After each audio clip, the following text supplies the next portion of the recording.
Mm-hmm. All right. Live and free of charge. In the comments, if you know what theme song that is, let us know. Yeah. Yeah. Okay, questions. Um, Lasman, my man, Lasman. Thanks again for answering my questions. Yeah, and anybody, if you got questions, please send us questions. We're running out of things to talk about. So, Yeah, we're really not that interesting. any questions?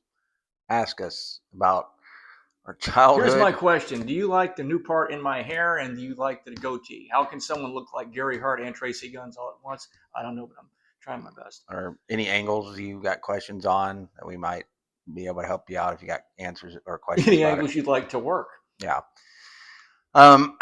So he says, I would love to hear some more stories you remember from being kids behind the scenes.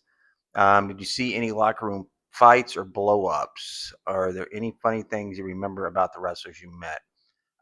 So about the blow up, you had one. Fights in the dressing room? No, because you have to be in there every night. And honestly, that happened very, very, very seldomly because normally if a guy had a problem, they would settle it out Didn't there. Rick Rude and Matt Bourne get in a fight? I just remember hearing Yes, that. that I but didn't see yeah, it, that no, but I did not witness that. That was over. They're both gone now, so we can tell the story. Matt Bourne was a bit of a ladies' man, and Rick Rude's sister it Raven. just had to do over his sister. Yes, his Yeah, sister Raven. yeah. Not quote the Raven, but Raven. But what about the? Yeah, yeah. I mean, I think that. They had a bit of a tryst, shall we say, and it happened not at a hotel room, but in Matt's car in front of the sportatorium. And Rick uh, felt that that was disrespectful, so him and Matt got into it in the locker room of the sportatorium. The guys back there broke it up, and things would have been fine had Matt just popped $50 for a hotel So what about the blow up? You were gonna say? with Dad. Yeah, you said. Yeah, Cotton Bowl '85. The place was one of it was the last really. That was like you listen to the Guns N' Roses song "The Garden." Uh, that pretty much explains what was going on with this office at the time. Just take it from like Texas Stadium up until there. It'll pretty much explain everything to you. We get to the building and the crowd is fat. Everybody's seen the huge crowd that we had out there. That was the last great, great, great super card that we ever had here because Chris and Gino were working with Kevin and Kerry and they were doing the hair match.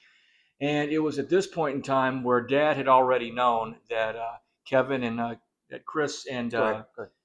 Gino had planned to shave their heads and put masks on and show up at TV the next night in Fort Worth with masks on. Dad already knew they were going to do this, and he was, he saw the crowd and he went because Chris and Gina were in a separate locker room from everybody else at this particular day. I don't know why. It wasn't because they were standoffs; they just were in a different locker room. So Dad goes over there and he talks to them for maybe 2 or 3 minutes, and he comes back and he's not happy because Dad's looking at the crowd. He's like, "All right, this is a huge crowd. Our business is still really strong. If they do this, that's going to hurt business because Dad always had a lot of, even though Ken was the booker, Dad still was, had a lot of sway over Chris and Gino and Kevin and Kerry and everybody else here. So Dad was like, I can't sway them to do this. So that already upset Dad. Then Dad and Mark Lewin went out and worked with the great Kabuki, and they end up taking the paint off of Kabuki's face and start rubbing it. Then Dad gets to the locker room, and I'm standing there with him and Moon, and they had just worked the tape fist match with Moon and Iceman, and Dad ended up throwing the coins or quarters out to the crowd or whatever the case. So all over a matter of a few moments, all building up all day, when Dad and Unc went to take the paint off of Kabuki's face, that really got over, and then they decide they're going to marry Kabuki to Scott Casey. So they took that really good program and they did that because Ken had a way of marrying sunshine into every angle that he worked. So anyway, Dad is hot. He's upset that Chris and Gino are going to do the thing with the mask. And then they had come and said, well, they didn't like that Dad and Uncle Mark had done that with Kabuki. They said, how do we follow that? And Dad goes, well, I guess we're just going to have to find out. And Dad and Uncle Mark were already planning on turning Moon babyface, which they eventually did a couple nights later. And Dad was really adamant, and he was upset because he felt that Ken was nothing more than a puppet and a pawn, and just would criticize anything he would do. So Dad was like saying, "F him, F him, F him." And this was not a work. Dad was it was worse than a promo. And I'm standing there staring at him. Him and Moon are standing there. He doesn't like it. That's fine. Let's see. It's hard to paint the picture unless you were actually there. But you've seen Dad do interviews and promos where he's like, talking like that. He was he was livid because he saw that the plane was about to crash because you got Chris and Gino about to tank their program with Kevin and Kerry, which they did because that didn't help. And then he's trying to shoot something with Moon and Uncle Marky, which is really going to get over. And he's got something strong with Uncle Mark and Kabuki. And, they're destined to make this thing lame. And worst of all, they're bringing the Freebirds back. Yeah, and he was saying, asking funny stories. That wasn't too funny that day. No, like or any funny things you remember about wrestlers you met. I remember Chris Adams. There was a like a water bottle, like someone he'd spray, like someone would spray to wet their hair, and he would like spray it on my crotch to like make my. I remember that. But anyways, that was just one. Well, there was always stuff going on back there. No, I mean, I wasn't in the dressing room that much to where I would see all of that stuff. But it made it like look like I peed my pants. Yeah, and I think you probably did. Okay. KPLLC 4209. Sounds like a stormtrooper call sign. Says, I have a few problems with the idea that Turner and Hurd took a successful company and ran it into the ground. You say what now? He says he has a few problems with the idea that Ted Turner and Jim Hurd ran. I'm guessing I'm reading this right. He has a problem with people blaming Ted Turner and Jim Hurd for running the company into the ground, despite the fantasy tales of Cornette. Those are not fantasy tales. Well, I mean, he's making a good point here. He's making, although I can't say I completely disagree because I like Jim Crockett Promotions product more. So he's saying he likes Jim Crockett's better than, I guess, after the sell to Turner. So did Dad, by the way. The wrestling business was on a downturn by 87 and 88 with all the territories already dead or on their last leg. I would disagree on that with the exception of the Carolinas. I don't know all the specifics in and out, but yes. Well, he's right. They were down. They were down, but the product was still great. Yeah. They were still drawing. But okay, so he goes on. Only WWF was still strong, but their numbers that's not true either. Would start to decline in the near future. New York was big in 87, 88. They went to the friggin' Silverdome. Yeah, where they gave away 18,000 tickets. Only WWF still strong. Crockett's business had already failed. That is why he had to sell. I wouldn't doubt the stock market crash of 87 had something to do with it. They were the ones who signed guaranteed contracts that they could never live up to. They devalued Greensboro and started expanding into bigger markets. That was a problem. That's true. I think that them buying out UWF and assuming all losses, that didn't help either. Right. Yes. Devalued Greensboro and started expanding into bigger markets. I don't know all about. Was the big market? Right. Yeah, but I'm saying I would. He's right on a lot of this. The sacrificing leaving the East Coast to go to like Los Angeles and Seattle or wherever, I think that was a huge mistake. I would agree with that. Crockett wasted all the money and bought failed territories. I think that he may be talking about. I would agree with that. I would agree with that. And it was just the times, like Bill Watts is brilliant. It's just the territory. That's why he sold. It's the the cable TV killed the territories, and then it moved to Dallas and killed a lot of towns with Dusty's stale booking.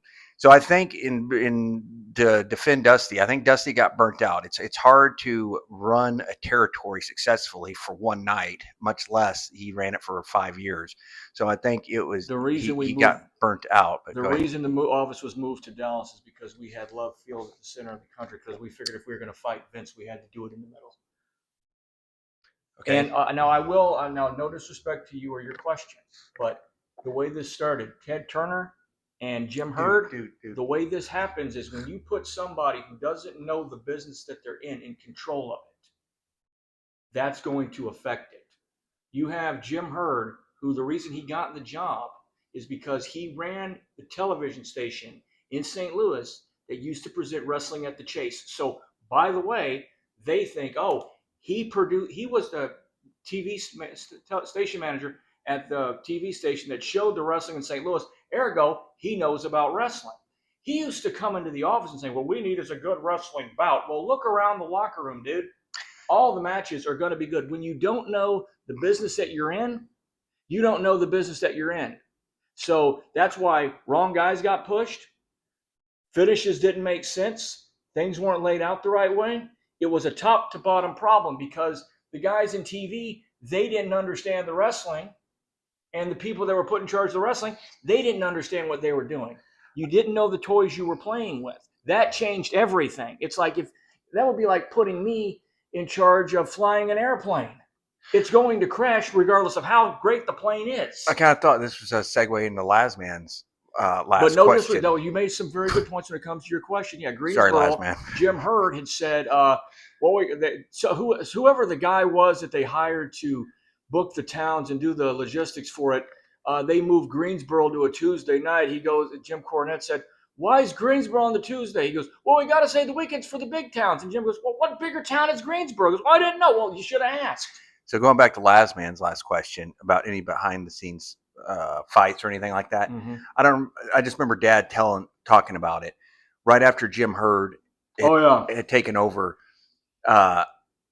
He exposed the business in the Wall Street Journal. Okay, this was at I think the Clash in Troy, New York. I thought it was at Center Stage. No. Okay, this is so at the Clash in Troy. He sent pizza and beer to the locker room, and Hawk got up and said, "Anybody drinks one of those beers or touches one slice of that pizza, I am personally going to blank, blank, blank, blank." So, long story short, beer got cold, beer got warm, pizza got cold.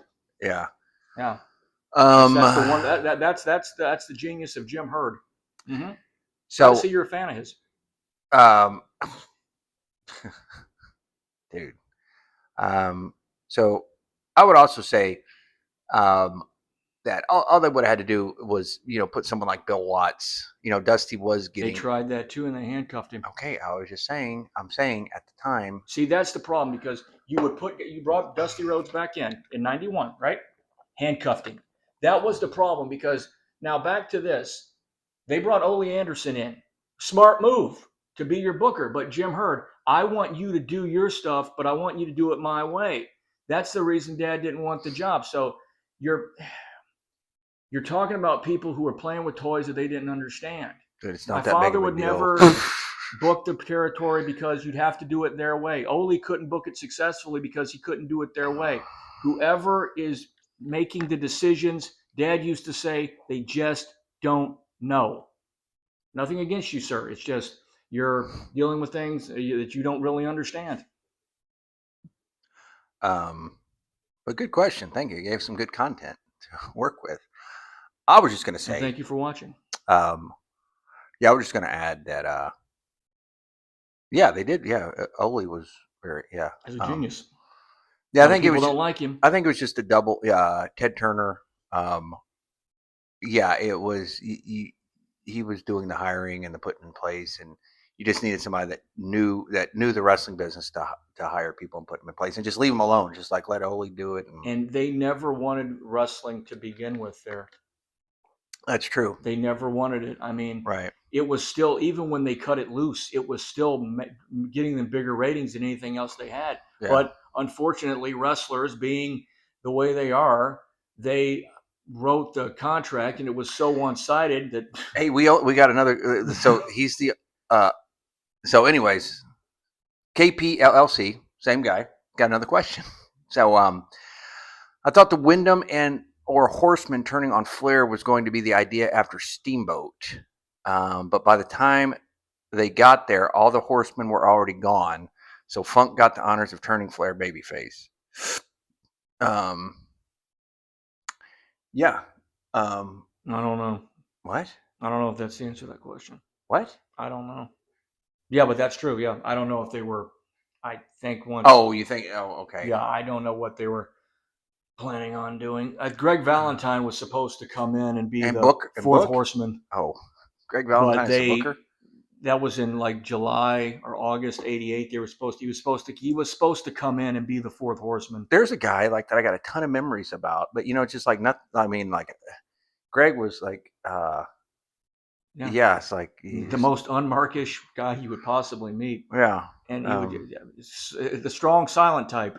But yeah, I mean, it's just yeah, like funny little things that he would do. Like you would even like it. I don't know if I told it if it would come off, but yeah. One other last thing I'd like to talk about. Uh, And KPLR, no problem, brother. KPLR, KPLLC. KPLLC, you ain't got no heat with me, brother. We're good. The Challenges me to think. Harlem Heat. Mm-hmm. I remember Booker T and Stevie Ray. We were I was like 12, 13. Mm-hmm. Dad had retired, Mm-hmm. but yeah, I guess he retired, and we were living in the Dallas Fort Worth area again, Mm-hmm. and I think it was something for Dad just to mess around with on a Friday night. Yeah. It wasn't a territory. It was Well, was it the Global Wrestling Federation? Mm-hmm. They called it the Global Dome, the Sportatorium. Sportatorium, and they would Could have run. called it anything. Everybody's gonna know what it is. They'd run it on Friday nights. Yep. And they contacted Dad, and it was like, hey, I don't remember what it was, but it was like, hey, Gary, do you want to pretty much come down here and get out of the house one night a week? And They come. wanted my original story thing. I remember they wanted to try to run it every week, and they wanted Dad to come in and book it. They were running it every and then week. 3 days, and then 4 days later, they said, "Oh, we want to have a committee." Dad went, "Okay, you want to have a committee? You want to shoot an angles, and you have no TV, and you got 200 people. What are you doing here?" Yeah, so More fantasy wrestling. they were running it every week, though. Yeah, but they weren't running it to try to draw any money or to try to do anything productive. They were doing it to do their own mark fantasy. Basically, Right. is what they were trying to do. But it was important because you got guys like Booker T, Stevie Ray, John Bradshaw Layfield, Scott Putchke, Rod Price, and there were a few other guys that came out of there. Right. X-Pac was down there for a while. So yeah, they contacted Dad, and Steve Austin was down there for a while. No, that was before. No, Steve was 91. What? Huh? What? That's a funny story I can tell one time. Or Dad was running wrestling at the Metroplex Arena. We're gonna get back to Booker T and Stevie Ray. We'll get back to them. I'm sure they really care. And Dad was running. It was again 1990. Steve Austin had just started, and yeah. So Lazman, here we go. Here's a funny story about wrestlers. Dad was starting to promote wrestling around here. You can find this if you go on. You really got to look for it. Well, I think if you just go on YouTube and you put Texas Championship Wrestling or Gary Hart's Texas Championship Wrestling, it was a promotion that Dad had upstarted in 1990. That's a little bit of a backstory. Dad left Atlanta, was done with Muda. We came here, and yeah. It just didn't work because promoting was not something Dad could do. Yeah, so you're too honest. You have to be willing to take things that don't belong to you and make money off the backs of other people. Yeah, and not all promoters are like that, but there were some that were like that. And so Dad was running. He was promoting wrestling around here, and again, yeah, just YouTube Gary Hart's Texas Championship Wrestling. Anyways, it was Steve Austin. He'd been wrestling maybe a year or so. Yeah, about a year. And he always was good though. And Dad was booking him. Him and Rod Price were partners at the Metroplex Arena. And anyways, it was right around the time where Jim Herd had asked Ric Flair to cut his hair, put a ring in his ear, and make him Spartacus. Yeah, it was right around that same time period. And so we were at the matches one night. And Rod Price and Steve Austin there was a stage at the Metroplex Arena because they used to have concerts there. And so they were just kind of standing behind the stage watching the matches. And I don't know if it was Dad I think maybe it was Dad. Dad took me. He walked me over to Steve Austin and Rod Price, and he's like, "Chad, this is Rod Price, and this is Steve Austin," and he was just introducing me to him. And anyways, it was funny. I just gotten like a little chili bowl haircut. I like the haircut Ricky had at the time. Yeah, I think my mom cut my hair. We were pretty broke at the time. The money had ran out from the Muda Sting run. Yeah. And so, anyways, it was funny. I had like a really short, just chili bowl haircut, and it did kind of look like Ric Flair's haircut. And anyways, Dad introduced me to him. He goes, "Chad, this is Steve. Steve, this is my son Chad." And Steve Austin goes, "Hey, I like your Ric Flair haircut, kid." So, anyways, that was kind of a funny little story. And now I don't know if I ever saw Steve Austin again. I just remember. I think that was the only time I ever met him. A few other times, maybe, because he. Yeah. Because he. I remember I put him over at WrestleMania 17. Yeah, I think my last match was with him in I think Poughkeepsie, New York. Yeah. So do we got time to do the so so back Harlem Heat, Booker T and Stevie Ray, they were at the Sportatorium, and so the Sportatorium people who was ever running it at the time called Dad and was like, "Hey, Gary, you want to come down here and be part of our show?" And Dad was like, "Probably pay me $100 a week, and I'll get out of the house, and just be around some of the guys, because back then around independent wrestling, there was still a lot of the guys were still around. A lot of the guys Dad knew, and it was still wrestling guys, even though it was changing and changed so much. But Dad could go, hang out, see some of his friends, and and he liked a lot of the young guys. Like he loved John Hawk, and he met Stevie Ray and Booker T, and they were wrestling at the Sportatorium. They were called the Ebony Experience. Yes. And I just remember as a little kid, I mean, I was like, I don't think I was 13 yet. I was like 10, 11, 12, 13. I was probably 12. You were about 12, about to be 13. Okay. It was summer 92. Yeah. For Dallas went on the first Super Bowl run with Aikman. Right. And man, I just remember seeing them, and man, they just really stood out in the Stevie Ray in that doorway. Yeah. So backstory, you got any The backstory about them is they had said to Dad, "Gary, we always thought growing up in Houston you were a brother. Then we met Jason and we knew you were white." That's my Harlem Heat story. They said that? Yeah, that's my Harlem Heat story. Oh. Yeah. Great guys, though. Talking about you? Yeah. Okay. He's Jason, by the way. Yeah. No, but I thought you were like the president of the Muta fan club. Any like I thought you had like some more about them. More about them going to Atlanta. Dad always urged them to send. Oh, Dad would. Yeah, Dad would tell them, and he would also tell Steve Austin. He would say he gave him the phone number who to call. Said, "Keep sending tape. Keep calling them every 3 months because they need new talent. They need new guys, and because they were really good." And Dad was like, "They need new talent." Dad goes, "And also don't mention that you know me because it won't happen because it's not going to help you in any way, shape, or form." Now, interesting story. Around the same time period, WCW started running the Sportatorium occasionally. This was Jake Roberts nearly got a guy pulled a gun on him. Were they running occasionally, or was it just that one time? They ran it like several times in '92. Okay. And Bill Watts had taken over the book of WCW, and had they let him run it the right way, his way, it would have been a little bit different. But Matt Bourne had come to the Sportatorium, looking. He goes, "Hey, Gary, Bill and Dusty are looking for you. They want to talk to you." I was like, "Eh." So WCW ran a Saturday night show there, and Gray Pearson ran the Friday night show there. And it's odd. There's 2 shows at the Sportatorium. One's a WCW show, one's an independent show. Gary Hart's not the WCW show. That's an indication of the fact that Dad just completely had it. I mean, if he wanted to going back for Bill Watts would have been, because he debated it in his mind, that would have been the time to go back. But I just think that I don't think we were ready for it to be over with, but he apparently was. I think I'm ready for this week's episode to be over with. So am I.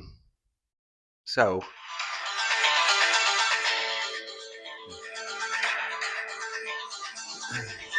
again, we're gonna hit with the cease and desist from TBS eventually. If you can name that tune, and it's not Nighthawks with Stallone, okay? Actually, it is, but it's not. And any questions you have, ask us questions. We need material. We're running out of things to talk about. So. And it's just good conversation. I'm not mad at anyone. I appreciate the questions. So, kayfabe. Yeah. Send us your questions. Anything you want to hear about? Angles you'd like to hear? Didn't My see? hair, All right. his hair.